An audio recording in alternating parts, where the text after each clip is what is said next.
ನಮಸ್ತೆ ಫ್ರೆಂಡ್ಸ್, ರಾಜ್ ಜಾಬ್ಸ್ಗೆ ಸ್ವಾಗತ. ಫ್ರೆಂಡ್ಸ್, ಏಕಲವ್ಯ ವಸತಿ ಶಾಲೆಗಳಲ್ಲಿ ನೇಮಕಾತಿಯ ಹೊಸ ಅಧಿಸೂಚನೆ ಬಿಡುಗಡೆಯಾಗಿದೆ ನೋಡಿ. ಬೋತ್ ಮೇಲ್ ಆ್ಯಂಡ್ ಫಿಮೇಲ್, ಪುರುಷ ಮತ್ತು ಮಹಿಳಾ ಅಭ್ಯರ್ಥಿಗಳು ಇಬ್ಬರು ಅರ್ಜಿಗಳನ್ನು ಸಲ್ಲಿಸಬಹುದು.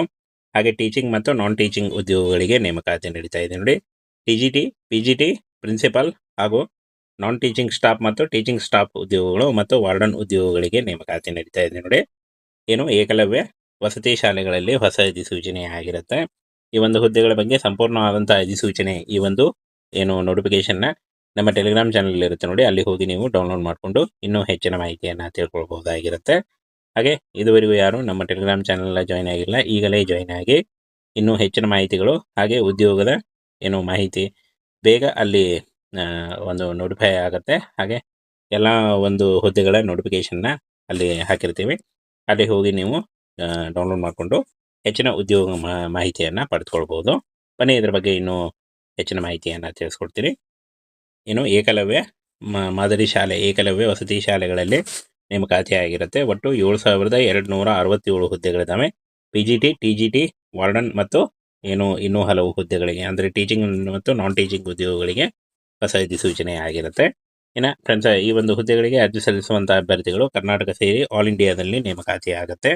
ಇನ್ನು 23 ಅಕ್ಟೋಬರ್ 2020 ಒಳಗಾಗಿ ಆನ್ಲೈನ್ ಮೂಲಕ ನೀವು ಅರ್ಜಿಗಳನ್ನ ಸಲ್ಲಿಸಬೇಕಾಗತ್ತೆ.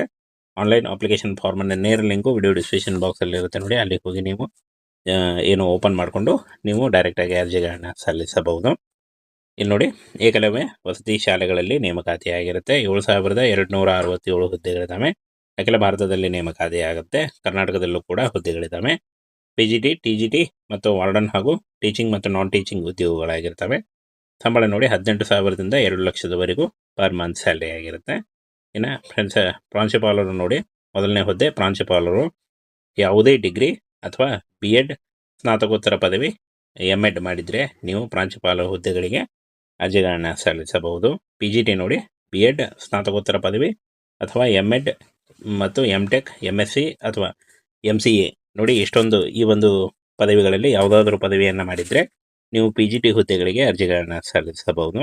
ಇನ್ನು ಮುಂದಿನ ಹುದ್ದೆ ನೋಡಿ, TGT ಹುದ್ದೆ ಪದವಿ ಯಾವುದೇ ಪದವಿ BCA, BE ಅಥವಾ BTech, BPEd ಮತ್ತು BLIS ಹಾಗೂ ಯಾವುದೇ ಡಿಗ್ರಿ BEd ಅಥವಾ ಸ್ನಾತಕೋತ್ತರ ಪದವಿ, MEd ಅಥವಾ MLIS ನೋಡಿ, ಇಷ್ಟೊಂದು ಡಿಗ್ರಿಗಳಿದ್ದಾವೆ. ಈ ಒಂದು ಎಜುಕೇಷನ್ನಲ್ಲಿ ಯಾವುದಾದ್ರೂ ಒಂದು ನೀವು ಮಾಡಿದರೆ TGT ಹುದ್ದೆಗಳಿಗೆ ನೀವು ಡೈರೆಕ್ಟಾಗಿ ಅರ್ಜಿಗಳನ್ನು ಸಲ್ಲಿಸಬಹುದು. ಇನ್ನು ಮಹಿಳಾ ಸಿಬ್ಬಂದಿ ನರ್ಸ್ BSc ಆಗಿರಬೇಕಾಗತ್ತೆ. ಹಾಸ್ಟೆಲ್ ವಾರ್ಡನ್ ಯಾವುದೇ ಡಿಗ್ರಿ ಮಾಡ್ಕೊಂಡಿದ್ರೆ ನೀವು ಅರ್ಜಿಗಳನ್ನ ಸಲ್ಲಿಸಬಹುದು. ಲೆಕ್ಕಪತ್ರಗಾರ, ಲೆಕ್ಕಿಗ ನೋಡಿ, ಎನಿ ಡಿಗ್ರಿ ಅಥವಾ BCom. ಜೂನಿಯರ್ ಸೆಕ್ರೆಟರಿ ಸಹಾಯಕ PUC ಕೇಳಿದ್ದಾನೆ. ಹಾಗೆ ಪ್ರಯೋಗಾಲಯ ಸಹಾಯಕ, ಪ್ರಯೋಗಾಲಯ ತಂತ್ರಜ್ಞ ಅಥವಾ ಪ್ರಯೋಗಾಲಯ ಸಹಾಯಕ, ಈ ಒಂದು ಹುದ್ದೆಗಳಿಗೆ SLC ಆಗಿದ್ದರೂ ಕೂಡ ಅರ್ಜಿಗಳನ್ನ ಸಲ್ಲಿಸಬಹುದು. ಹಾಗೆ ನೀವೇನಾದರೂ PUC ಮಾಡಿದರೆ ನೀವು ಕೂಡ ಅರ್ಜಿಗಳನ್ನು ಸಲ್ಲಿಸಬಹುದಾಗಿರುತ್ತೆ. ಇನ್ನು ಯಾವ ಒಂದು ಹುದ್ದೆಗಳಿಗೆ ಎಷ್ಟು ವಯೋಮಿತಿ ಅಂತ ನೋಡೋದಾದರೆ ಇಲ್ಲಿ ನೋಡಿ, ಪ್ರಾಂಶುಪಾಲರು ಹುದ್ದೆಗಳಿಗೆ 225 ಹುದ್ದೆಗಳಿದ್ದಾವೆ, 50 ವರ್ಷದ ಒಳಗಿನವರು. PGT ನೋಡಿ, 40 ವರ್ಷದ ಒಳಗಿನವರು ಆಗಿರಬೇಕಾಗುತ್ತೆ.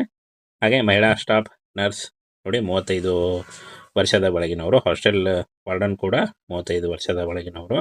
ಲೆಕ್ಕ ಪರಿಶೋಧಕ, ಜೂನಿಯರ್ ಸೆಕ್ರೆಟರಿ ಸಹಾಯಕ, ಪ್ರಯೋಗಾಲಯ ತಂತ್ರಜ್ಞ ನೋಡಿ, ಈ ಒಂದು ಹುದ್ದೆಗಳಿಗೆ 30 ವರ್ಷದ ಒಳಗಿನವರು ಅರ್ಜಿಗಳನ್ನು ಸಲ್ಲಿಸಬಹುದು. OBC ಅಭ್ಯರ್ಥಿಗಳಿಗೆ 3 ವರ್ಷ, SC/ST ಅಭ್ಯರ್ಥಿಗಳಿಗೆ 5 ವರ್ಷ ಹಾಗೂ PWD ಅಭ್ಯರ್ಥಿಗಳಿಗೆ 10 ವರ್ಷಗಳ ವಯೋಮಿತಿ ಸಡಿಲಿಕೆ ಕೂಡ ಇರುತ್ತೆ ನೋಡಿ. ಆದಷ್ಟು ನಿಮ್ಮ ವಯಸ್ಸಿನ ಲೆಕ್ಕಾಚಾರ ಮಾಡಿಕೊಂಡು ನೀವು ಅರ್ಜಿಗಳನ್ನು ಸಲ್ಲಿಸಬಹುದು. ಇನ್ನು ಅರ್ಜಿ ಶುಲ್ಕವನ್ನು ನೋಡೋದಾದರೆ ಮಹಿಳಾ ಮತ್ತು SC/ST PWD ಅಭ್ಯರ್ಥಿಗಳಿಗೆ ಯಾವುದೇ ರೀತಿಯ ಅರ್ಜಿ ಶುಲ್ಕ ಇರಲ್ಲ. ಉಳಿದ ಅಭ್ಯರ್ಥಿಗಳಿಗೆ ನೋಡಿ, ಉಳಿದ ಎಲ್ಲ ಅಭ್ಯರ್ಥಿಗಳಿಗೆ, ಪ್ರಾಂಶುಪಾಲರು ಹುದ್ದೆಗಳಿಗೆ ಅರ್ಜಿ ಸಲ್ಲಿಸುವಂಥ ಅಭ್ಯರ್ಥಿಗಳಿಗೆ 200 ರೂಪಾಯಿ ಇರುತ್ತೆ. PGT ಅಥವಾ TGT ಹುದ್ದೆಗಳಿಗೆ ಅರ್ಜಿ ಸಲ್ಲಿಸುವಂಥ ಅಭ್ಯರ್ಥಿಗಳಿಗೆ 1,500 ರೂಪಾಯಿ ಇರುತ್ತೆ. ಬೋಧಕೇತರ ಸಿಬ್ಬಂದಿ ಈ ಒಂದು ಹುದ್ದೆಗಳಿಗೆ 1,000 ರೂಪಾಯಿ ಇರುತ್ತೆ. ಸಂಸ್ಕರಣಾ ಶುಲ್ಕ ನೋಡಿ, ಎಲ್ಲ ಅಭ್ಯರ್ಥಿಗಳಿಗೂ ಕೂಡ 500 ರೂಪಾಯಿ ಇರುತ್ತೆ. ಪಾವತಿ ಮಾಡುವ ವಿಧಾನ ಆನ್ಲೈನ್ ಮೂಲಕ ಡೆಬಿಟ್ ಕಾರ್ಡ್, ಕ್ರೆಡಿಟ್ ಕಾರ್ಡ್ ಅಥವಾ ನೀವು ನೆಟ್ ಬ್ಯಾಂಕಿಂಗ್ ಮತ್ತು UPIಗಳ ಮೂಲಕ ಪೇ ಮಾಡಬಹುದು. ಇನ್ನು ನೋಡಿ, ಆಯ್ಕೆ ಪ್ರಕ್ರಿಯೆ OMR ಆಧಾರಿತ ಪರೀಕ್ಷೆ ಇರುತ್ತೆ. ಶ್ರೇಣಿ 1 ಮತ್ತು ಶ್ರೇಣಿ 2 ಕೌಶಲ್ಯ ಪರೀಕ್ಷೆ, ದಾಖಲೆ ಪರಿಶೀಲನೆ ಮತ್ತು ಸಂದರ್ಶನದ ಮೂಲಕ ಆಯ್ಕೆಯನ್ನು ಮಾಡಿಕೊಳ್ಳಲಾಗುತ್ತೆ. ಇನ್ನು ಫ್ರೆಂಡ್ಸ್, ಯಾವ ಒಂದು ಹುದ್ದೆಗಳಿಗೆ ಏನು ಒಂದು ಸಂಬಳ ಅಂತ ನೋಡೋದಾದರೆ ಇಲ್ಲಿ ನೋಡಿ, ಪ್ರಾಂಶುಪಾಲರು ಹುದ್ದೆಗಳಿಗೆ 78,000ದಿಂದ 2 ಲಕ್ಷ, PGT 47,000ದಿಂದ 1,51,000, TGT 44,000ದಿಂದ 1,42,000. ಮಹಿಳಾ ಸ್ಟಾಫ್ ನರ್ಸ್ ಹಾಸ್ಟೆಲ್ ವಾರ್ಡನ್ 29,000ದಿಂದ 92,000. ಲೆಕ್ಕ ಪರಿಶೋಧಕ ಹುದ್ದೆಗಳಿಗೆ 35,000ದಿಂದ 1,12,000. ಜೂನಿಯರ್ ಸೆಕ್ರೆಟರಿ ಸಹಾಯಕ 19,000ದಿಂದ 63,000 ಹಾಗೂ ಪ್ರಯೋಗಾಲಯ ಸಹಾಯಕ 18,000ದಿಂದ 56,000ವರೆಗೂ ಪರ್ ಮಂತ್ ಸ್ಯಾಲ್ರಿ ಆಗಿರುತ್ತೆ ನೋಡಿ. ಇನ್ನು 23 ಅಕ್ಟೋಬರ್ 2025 ಅರ್ಜಿ ಸಲ್ಲಿಸಲಿಕ್ಕೆ ಕೊನೆಯ ದಿನಾಂಕ ಆಗಿರುತ್ತೆ ನೋಡಿ. ಆಲ್ರೆಡಿ ಅರ್ಜಿ ಸಲ್ಲಿಕೆ ಶುರುವಿದೆ.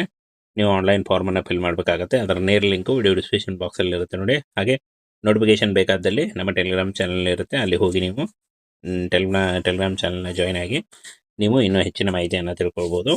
ಹಾಗೆ ಈ ಒಂದು ನೋಟಿಫಿಕೇಶನ್ನ ಕೂಡ ನೋಡ್ಕೊಳ್ಬೋದು. ಇನ್ನು ಆನ್ಲೈನ್ ಅರ್ಜಿ ಸಲ್ಲಿಸುವಾಗ caste income certificate, photo, Aadhaar card ಮತ್ತು ನಿಮ್ಮ ಎಜುಕೇಷನಲ್ ಡಾಕ್ಯುಮೆಂಟ್ಸ್ ಇಷ್ಟನ್ನು ತೆಗೆದುಕೊಂಡು ನೀವು ಆನ್ಲೈನ್ ಮೂಲಕ ಅರ್ಜಿಗಳನ್ನು ಸಲ್ಲಿಸಬಹುದಾಗಿರುತ್ತೆ. ಫ್ರೆಂಡ್ಸ್, ಏಕಲವ್ಯ ವಸತಿ ಶಾಲೆಗಳಲ್ಲಿ ನೇಮಕಾತಿಯ ಹೊಸ ಅಧಿಸೂಚನೆ ಬಿಡುಗಡೆಯಾಗಿದೆ ನೋಡಿ. ಬೋತ್ ಮೇಲ್ ಆ್ಯಂಡ್ ಫಿಮೇಲ್, ಪುರುಷ ಮತ್ತು ಮಹಿಳಾ ಅಭ್ಯರ್ಥಿಗಳು ಇಬ್ಬರು ಅರ್ಜಿಗಳನ್ನು ಸಲ್ಲಿಸಬಹುದು. ಹಾಗೆ ಟೀಚಿಂಗ್ ಮತ್ತು ನಾನ್ ಟೀಚಿಂಗ್ ಉದ್ಯೋಗಗಳಿಗೆ ನೇಮಕಾತಿ ನಡೀತಾ ಇದೆ ನೋಡಿ. TGT, PGT, ಪ್ರಿನ್ಸಿಪಲ್ ಹಾಗೂ ನಾನ್ ಟೀಚಿಂಗ್ ಸ್ಟಾಫ್ ಮತ್ತು ಟೀಚಿಂಗ್ ಸ್ಟಾಫ್ ಉದ್ಯೋಗಗಳು ಮತ್ತು ವಾರ್ಡನ್ ಉದ್ಯೋಗಗಳಿಗೆ ನೇಮಕಾತಿ ನಡೀತಾ ಇದೆ ನೋಡಿ. ಏನು ಏಕಲವ್ಯ ವಸತಿ ಶಾಲೆಗಳಲ್ಲಿ ಹೊಸ ಅಧಿಸೂಚನೆ ಆಗಿರುತ್ತೆ. ಈ ಒಂದು ಹುದ್ದೆಗಳ ಬಗ್ಗೆ ಸಂಪೂರ್ಣವಾದಂಥ ಅಧಿಸೂಚನೆ, ಈ ಒಂದು ಏನು ನೋಟಿಫಿಕೇಶನ್ನ ನಮ್ಮ ಟೆಲಿಗ್ರಾಮ್ ಚಾನಲ್ ಇರುತ್ತೆ ನೋಡಿ, ಅಲ್ಲಿ ಹೋಗಿ ನೀವು ಡೌನ್ಲೋಡ್ ಮಾಡಿಕೊಂಡು ಇನ್ನೂ ಹೆಚ್ಚಿನ ಮಾಹಿತಿಯನ್ನು ತಿಳ್ಕೊಳ್ಬಹುದಾಗಿರುತ್ತೆ. ಹಾಗೆ ಇದುವರೆಗೂ ಯಾರು ನಮ್ಮ ಟೆಲಿಗ್ರಾಮ್ ಚಾನಲ್ ಜಾಯ್ನ್ ಆಗಿಲ್ಲ, ಈಗಲೇ ಜಾಯ್ನ್ ಆಗಿ ಇನ್ನೂ ಹೆಚ್ಚಿನ ಮಾಹಿತಿಗಳು ಹಾಗೆ ಉದ್ಯೋಗದ ಏನು ಮಾಹಿತಿ ಬೇಗ ಅಲ್ಲಿ ಒಂದು ನೋಟಿಫೈ ಆಗುತ್ತೆ. ಹಾಗೆ ಎಲ್ಲ ಒಂದು ಹುದ್ದೆಗಳ ನೋಟಿಫಿಕೇಷನ್ನ ಅಲ್ಲಿ ಹಾಕಿರ್ತೀವಿ, ಅಲ್ಲಿ ಹೋಗಿ ನೀವು ಡೌನ್ಲೋಡ್ ಮಾಡಿಕೊಂಡು ಹೆಚ್ಚಿನ ಉದ್ಯೋಗ ಮಾಹಿತಿಯನ್ನು ಪಡೆದುಕೊಳ್ಬೋದು. ಬನ್ನಿ ಇದ್ರ ಬಗ್ಗೆ ಇನ್ನೂ ಹೆಚ್ಚಿನ ಮಾಹಿತಿಯನ್ನು ತಿಳಿಸ್ಕೊಡ್ತೀನಿ.